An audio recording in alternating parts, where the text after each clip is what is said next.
네, 안녕하세요. 요즘 변호사입니다. 굉장히 좀 날씨가 엄청 추웠다가 좀 다시 따뜻해지고 있습니다. 요새 독감이 유행이니까 감기 조심하시기 바랍니다. 오늘 주제는 소년보호 사건에 대해서 좀 이야기해 보려고 해요. 언론을 보면 아이들이 이제 굉장히 좀 잔혹한 범죄나 큰 잘못을 한 경우 이제 그런 것들이 좀 대서특필되고 그 친구들이 소년임을 이유로 좀 경한 처벌을 받는 거에 대해서 촉법소년 봐주면 안 되고 솜방망이 처벌해서는 안 된다라고 이제 이야기를 하세요. 그래서 이제 과연 그들에게 있어 솜방망이 처벌인지에 대해서 한번 이야기를 해보고자 해요. 일단은 많은 분들이 소년이 잘못하면, 특히 촉법소년이 잘못하면 아예 아무런 제재가 없는 줄 알고 계시는 분들도 계십니다. 근데 이건 굉장히 잘못된 얘기고, 촉법소년이 만 10세 이상 만 14세 미만이거든요. 근데 이 친구들은 범죄를 저지르면 소년법이 적용되고 소년재판을 받게 됩니다.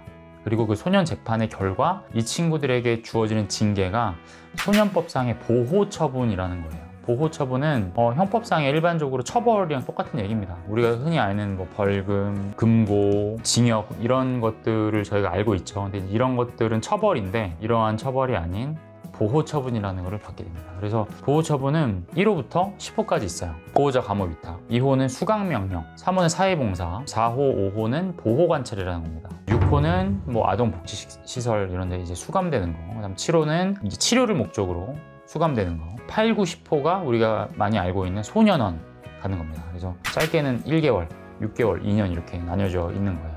이런 보호처분을 받게 돼요. 그래서 이 친구들은 과연 이거를 별거 아니다 라고 생각을 할까요? 실제 소년재판부 가보면 이 아이들이 굉장히 떨고 있고 두려워하고 있고 어떤 징계가 나올지, 내가 집에 돌아갈 수 있을지, 아니면 어디 또 수감을 가야 될지에 대해서 굉장히 떨고 있습니다. 그래서 아까 제가 말씀드린 1호부터 10호 중에 6호부터는 집을 떠나요. 집에 못 와요, 얘네들이.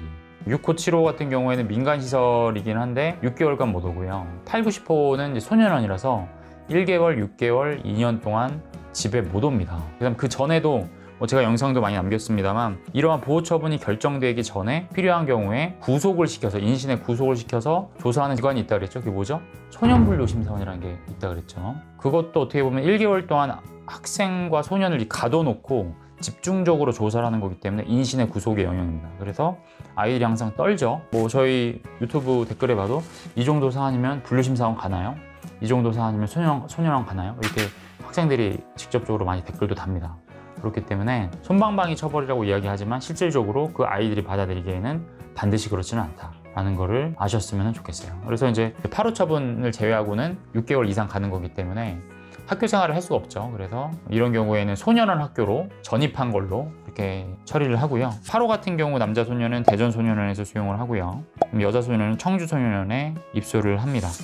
그다음 소년원에 가서는 뭐 여러 가지 교육을 다 받습니다. 학교랑 똑같이 받고 있고 교과 교육도 실시하고요. 직업 능력 개발 훈련 뭐 이런 것도 합니다. 그 소년원 안에서 검정고시를 봐서 고등학교 졸업장 따는 친구들도 있고 미용이나 자동차 관련해서 그런 자격증을 취득해서 나오는 학생들도 있습니다. 그래서 일반 성인과 달리 수용시설 안에서도 뭔가 자기 개발을 할 수 있는 여지가 있다. 그리고 소년법의 입법 목적이나 취지가 처벌보다는 교화와 훈화를 통해서 이 사회 내에 건전한 구성원으로서 복귀시키는 것이 목적이기 때문에 이런 활동들을 국가에서 지원을 하고 있다는 점을 아시면 좋을 것 같고요. 그리고 소년법상의 여러 가지 보호 처분은 전과가 아니기 때문에 어떤 취업이나 향후 장래에는 어떤 불이익은 없고요. 근데 이제 다만 수사 내부 자료로는 이게 남아요. 그래서 경찰이나 검찰과 같은 수사기관에서는 만약에 이 친구가 다른 사건으로 입건됐다라고 하면 그 범죄 경력을 조회해 봅니다. 그러면 소년보호 사건으로 송치가 됐고 몇 호 조치가 나가는 것도 알 수 있기 때문에 이제 나중에 상습범이나 이런 좀 불이익은 있을 수 있다. 다만 장래에는 크게 영향은 없다라고 아시면 될 것 같습니다. 자, 오늘은 소년법상의 보호 처분이 과연 이 학생들에게 솜방망이 처벌로 다가오는지에 대해서 한번 좀 이야기를 해봤습니다. 결과적으로는 당연히 솜방망이가 아니라 이 친구들도 굉장히 좀 중한 처분으로 이것을 받아들일 수밖에 없고 이러저러한 소년법상 보호 처분이 있으며 이런 부분은 전과가 아니다 라는 것까지 정리를 해드렸습니다. 궁금한 사항 있으시면 아래로 댓글 달아주시면 상세히 답변 드리도록 하겠습니다. 감사합니다.